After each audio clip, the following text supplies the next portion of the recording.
तो दोस्तों, कहानी की शुरुआत एक यंग लड़की मेलिसा से हुई, जो शहर की परेशानियों से दूर अपने ड्रीम को पूरा करने के लिए जंगल में एक फॉरेस्ट रेंजर की नई नौकरी करने जा रही थी। आज उसका पहला दिन था, इसलिए वो अपने लुकआउट टावर की तरफ जा रही थी। रास्ते में उसका बॉयफ्रेंड उसे लगातार मैसेज भेज रहा था। इन्हीं मैसेजों के कारण मेलिसा कुछ देर अपने फोन में उलझ गई, लेकिन जैसे ही उसने फिर से सड़क की तरफ देखा, अचानक उसे बीच सड़क पर एक आदमी खड़ा दिखाई दिया। ये देखकर वो घबरा गई और तुरंत अपनी कार जोर से ब्रेक लगाकर रोक दी। फिर वो आदमी को देखने के लिए कार से बाहर उतरी, लेकिन वहां उसे कोई दिखाई नहीं दिया। मेलिसा समझ नहीं पाई कि वो आदमी अचानक कहाँ चला गया। फिर जैसे ही वो वापस अपनी कार की ओर मुड़ी, वही आदमी अचानक उसके पीछे खड़ा दिखाई दिया। उसने उसे डांट कर कहा कि यहाँ इस तरह खड़े होना खतरनाक है, लेकिन वो आदमी कुछ नहीं बोला। उसने सिर्फ इशारों में बताया कि उसे बात करने की अनुमति नहीं है। मेलिसा को यह सब बहुत अजीब लगा और वो सोचने लगी कि ये आदमी आखिर है कौन। तभी वहां सैम नाम का एक और आदमी पहुंच गया अपने दोस्त के साथ। सैम ने बताया कि ये उसका दोस्त स्कीयर है और वो जंगल के इस इलाके की निगरानी कर रहा था। ये सुनकर मेलिसा की थोड़ी टेंशन कम हुई, लेकिन तभी मेलिसा की नजर उनके हथियारों पर पड़ी, जिससे उसे शक हुआ कि शायद वे यहाँ हंटिंग कर रहे हैं। ये सुनकर सैम ने उसे समझाया कि वे सिर्फ इलाके की निगरानी कर रहे हैं और हथियार वे अपनी सुरक्षा के लिए साथ रखते हैं। उसने ये भी बताया कि जंगल में हथियार रखने पर कोई प्रतिबंध नहीं है, इसलिए चिंता की कोई बात नहीं है। मेलिसा को उन्हें रोकने की कोई वजह नहीं मिली, इसलिए वो उन्हें जाने देती हुई आगे बढ़ गई। फिर थोड़ा आगे बढ़ने पर वो अपने लुकआउट टावर के पास पहुंच गई, जहां एक बंद गेट था। वो कार से उतरी, गेट खोला और कार अंदर ले गई। फिर वो वापस बाहर आकर गेट बंद करने लगी, लेकिन उसे ये ध्यान नहीं रहा कि उसी समय उसकी कार का रेडियो अचानक गड़बड़ करने लगा था। खैर, जैसे ही वो गेट बंद कर रही थी, दूर से एक अनजान कार तेज रफ्तार में उसकी तरफ आती दिखाई दी। मेलिसा घबरा गई और जल्दी जल्दी गेट बंद करने लगी। वो कार उसके बिल्कुल सामने आकर रुक गई और उसमें बैठा अजनबी आदमी उसे घूरता हुआ देखने लगा, जिससे माहौल अजीब और तनाव भरा हो गया। इसलिए किसी परेशानी में पड़े बिना मेलिसा ने तुरंत गाड़ी में बैठकर वहां से निकल जाना ही सही समझा। जिसके बाद वो अपने लुकआउट टावर पहुंच गई। वहां उसे बिली नाम का एक नौजवान मिला, जो काफी जल्दी में दिखाई दे रहा था। मेलिसा ने उसे रास्ते में हुई उस अजीब घटना के बारे में बताया, लेकिन बिली ने उसकी बातों में कोई दिलचस्पी नहीं दिखाई।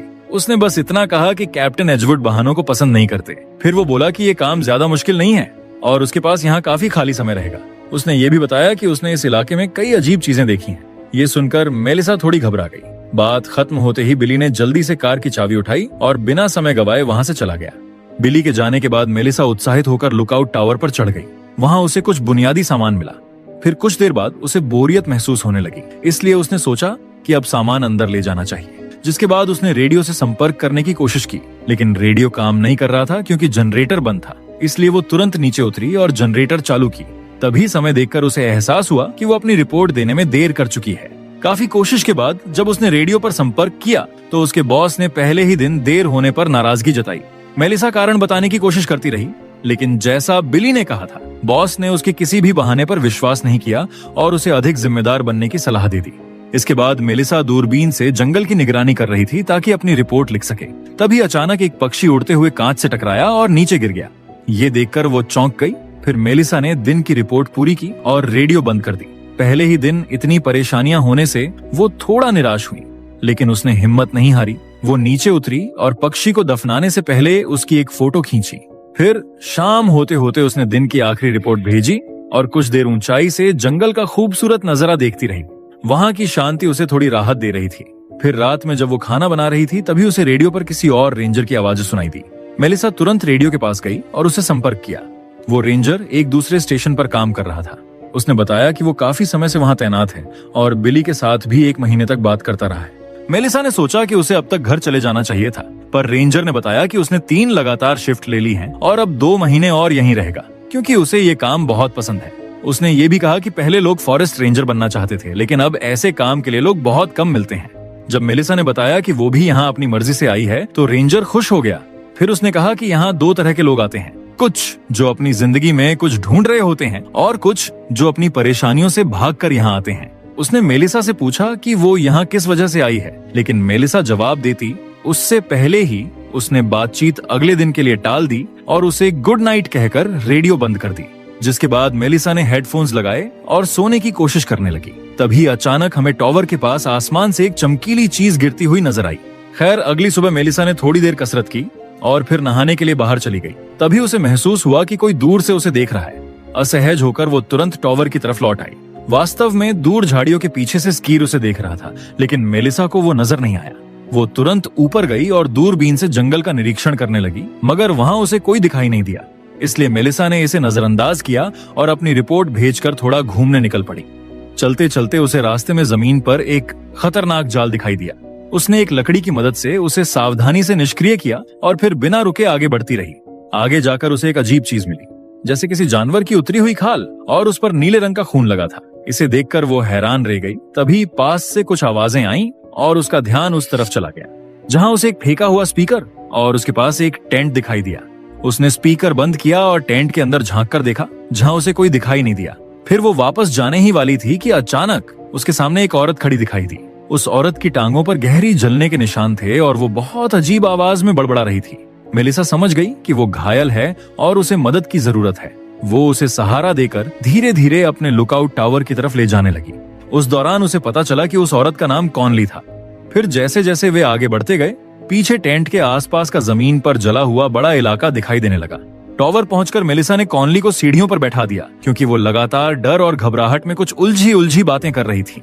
तब मेलिसा ने सोचा कि पहले उसे मेडिकल मदद दिलाना जरूरी है, इसलिए वो जल्दी से ऊपर गई ताकि रेडियो के जरिए मदद बुला सके और प्राथमिक उपचार की चीजें ले आए।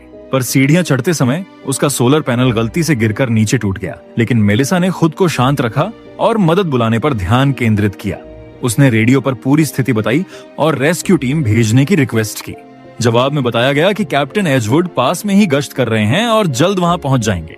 ये सुनकर मेलिसा तुरंत फर्स्ट एड किट लेकर नीचे आई, लेकिन नीचे पहुंचकर उसने देखा कि कॉनली वहां नहीं थी।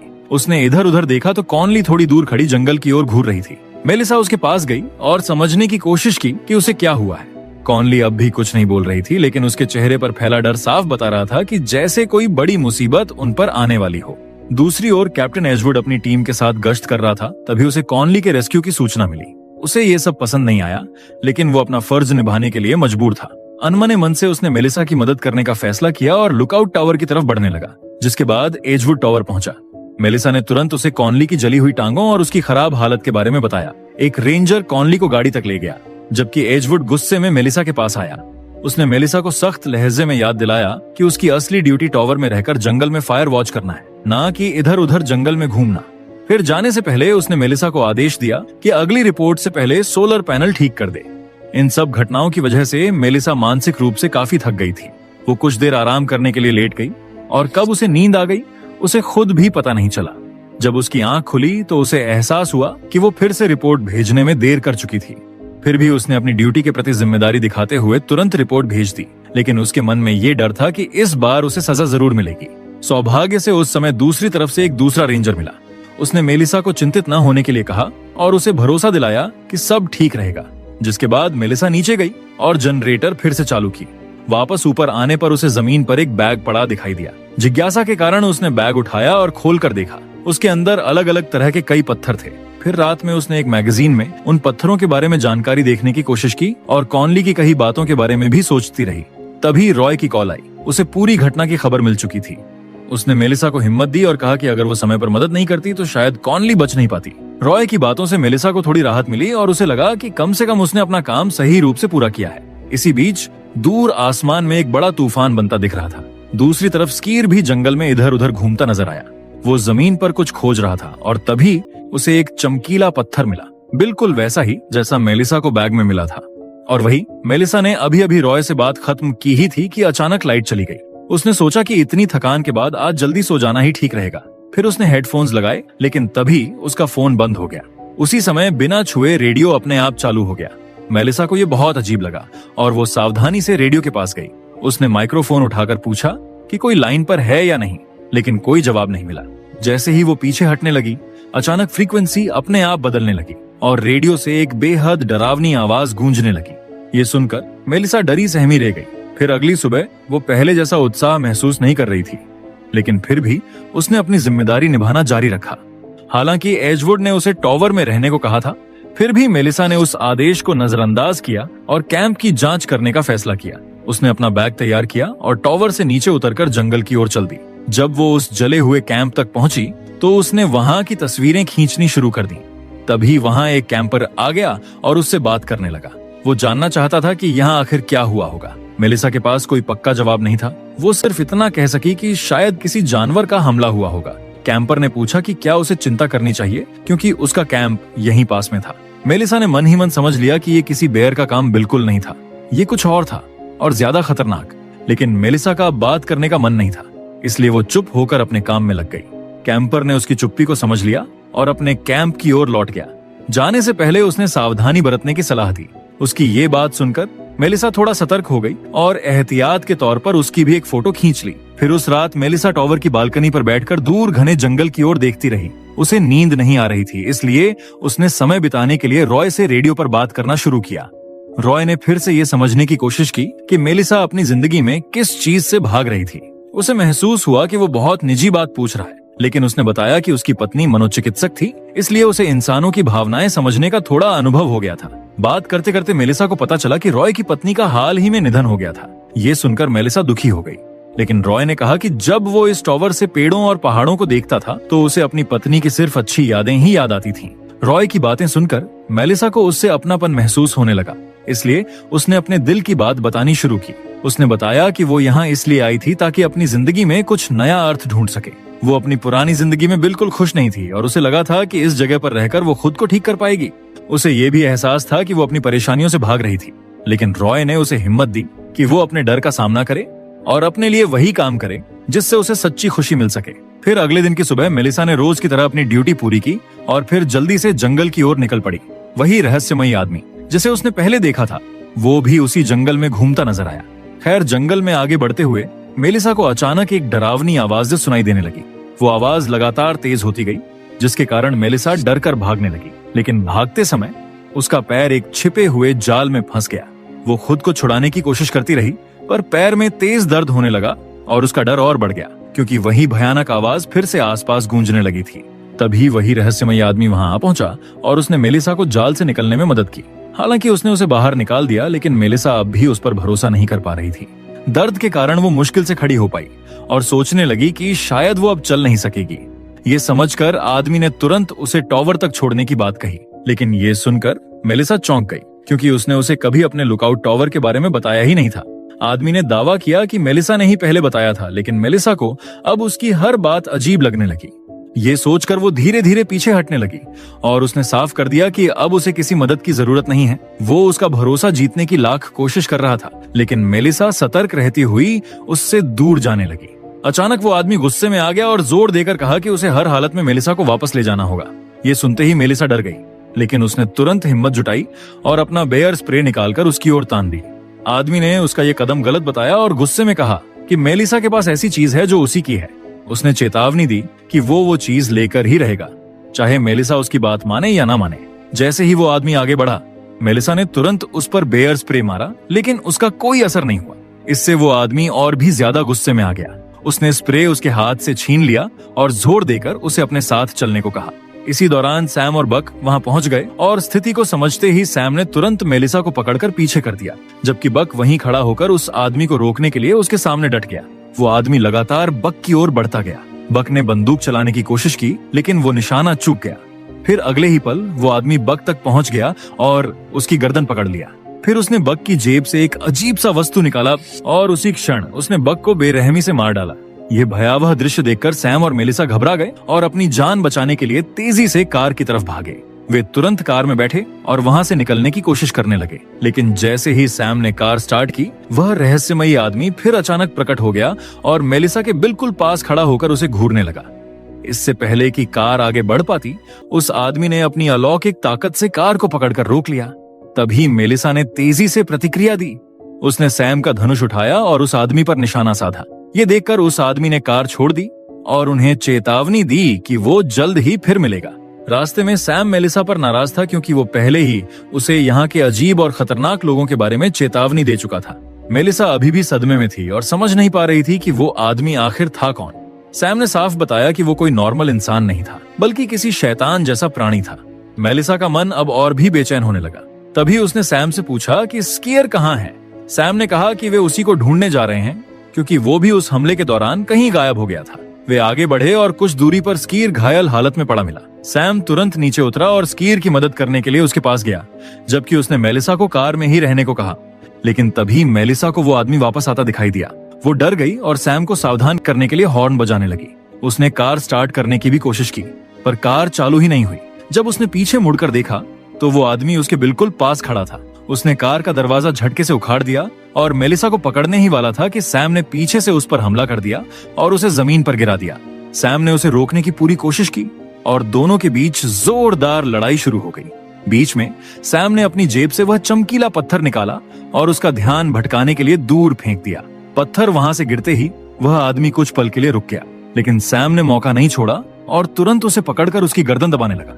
इस मौके का फायदा उठाकर मेलिसा भागी और पास के एक कैबिन में छिप गई, लेकिन वो आदमी जल्दी ही सैम पर भारी पड़ गया और उसने उसे चाकू से मार डाला। उसने सैम से वो अजीब ऑब्जेक्ट उठा लिया और मेलिसा की तरफ बढ़ने लगा। मेलिसा घिसटकर दूर जाने की कोशिश कर रही थी, लेकिन वो उसे ढूंढता हुआ कहने लगा कि उसे सिर्फ वही चीज चाहिए जो मेलिसा उससे लेकर आई है। उसने चेतावनी दी कि भागने की कोई जगह नहीं है, अगर वो मान जाए तो वो शायद उसे छोड़ दे। फिर वो पास के टेंट की तरफ बढ़ा, ये सोचकर कि मेलिसा वहीं छिपी है, लेकिन ये एक ट्रैप था जिसका फायदा उठाकर मेलिसा दूसरी तरफ से भाग गई। तभी स्कीयर फिर दिखाई दिया। उसने उस आदमी से पूछा कि उसने उसके साथ क्या किया है। वो आदमी मुस्कुराता हुआ बोला, मैंने तुम्हें ऐसा गिफ्ट दिया है जो तुम्हारा इंसानी शरीर कभी नहीं दे सकता था। ये समझकर स्कीयर ने मेलिसा को भागने के लिए कहा और खुद उस आदमी का सामना करने लगा, लेकिन वो आदमी बिजली जैसी तेजी से उसके पास पहुंचा और लगातार वार करके स्कीयर को मार दिया। लड़ाई के बीच उस रहस्यमयी आदमी की नजर अब फिर से मेलिसा पर जा टिकी थी। मेलिसा डरकर पीछे हटने लगी और भागने की कोशिश करती रही, लेकिन उसकी अलौकिक तेजी के सामने भागना बेकार था और कुछ ही पलों में वो उसके सामने पहुंच गया। मेलिसा ने पास पड़ी एक लकड़ी उठाई और खुद को संभालने की कोशिश की। उसके मन में बस एक ही सवाल था, ये आदमी आखिर उससे चाहता क्या है। वो आदमी बस मुस्कुराया, जैसे उसे पता हो कि मेलिसा अभी तक सच्चाई नहीं जानती। मेलिसा ने उस पर वार करने की कोशिश की, लेकिन उसने आसानी से उसके हमले को रोक लिया। इसी दौरान मेलिसा की नजर उसके हाथ में पहने हुए एक अजीब से ताबीज पर पड़ी। उस आदमी के इशारों से साफ लग रहा था कि यह सिर्फ किसी बड़ी वस्तु का छोटा सा हिस्सा था और मेलिसा उससे जुड़ी कुछ महत्वपूर्ण बात से अनजान थी। फिर उसने मेलिसा के बाल पकड़कर उसे घसीटना शुरू किया, लेकिन मेलिसा ने जमीन से एक पत्थर उठाया और उसकी कलाई पर जोर से मारा, जिससे ताबीज खराब हो गया। ये देखकर वो आदमी गुस्से से पागल हो गया और मेलिसा पर हमला करने पीछे मुड़ा, लेकिन तभी मेलिसा ने उसी पत्थर से उसके सिर पर जोर से वार किया और कुछ ही सेकंड में उसके सिर से नीला खून बहने लगा। फिर मौका मिलते ही मेलिसा वहां से भागी। वो आदमी अपने सिर से निकलते नीले खून को देखकर और ज्यादा क्रोधित हो गया। वो आदमी मेलिसा का पीछा करता करता रहा, लेकिन उसका शरीर कमजोर पड़ता जा रहा था। फिर मेलिसा दौड़ती हुई अपने लुकआउट टावर पहुंच गई। वो जल्दी से ऊपर चढ़ी, उस अननोन स्टोन्स को छुपाया और अपनी सुरक्षा के लिए एक एक्स उठा लिया। इसी समय टावर में एक अजनबी दिखाई दिया। ये देखकर वो और डर गई और सतर्क होकर पीछे हट गई।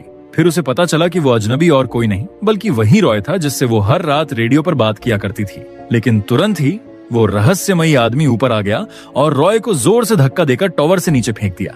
अब वो आदमी टावर में घुसकर उन पत्थरों को ढूंढने लगा। मेलिसा डरते हुए नीचे गिरे रॉय को देख रही थी।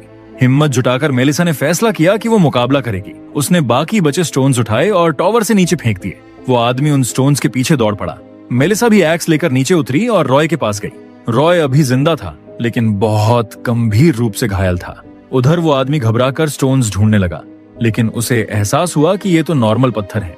वो गुस्से में मेलिसा की तरफ बढ़ा और जैसे ही वो हमला करने गया, मेलिसा ने एक्स उसके कंधे पर मार दिया, जिसके कारण वो दर्द से जमीन पर गिर पड़ा और मेलिसा थक कर वहीं बैठ गई।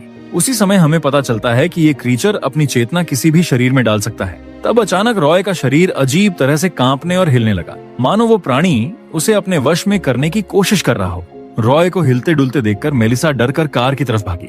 उसने हेल्प के लिए रेडियो उठाया तो क्रिएचर ने खुद रेडियो पर बोलना शुरू कर दिया। फिर वो रॉय का शरीर घसीटता हुआ मेलिसा की तरफ आने लगा, लेकिन रॉय के गंभीर घावों के कारण वो उसका शरीर छोड़ने पर मजबूर हो गया और कुछ ही सेकंड में रॉय अपनी सामान्य अवस्था में लौट आया और जमीन पर गिरकर सांसें लेने लगा। थोड़ी देर में एजवुड और बिली भी वहां पहुंच गए। एजवुड ने मेलिसा की डरी हुई हालत देखकर उससे ज्यादा सवाल नहीं किए। उसने तुरंत उसे कार में बैठाया और वहां से ले जाने की तैयारी की।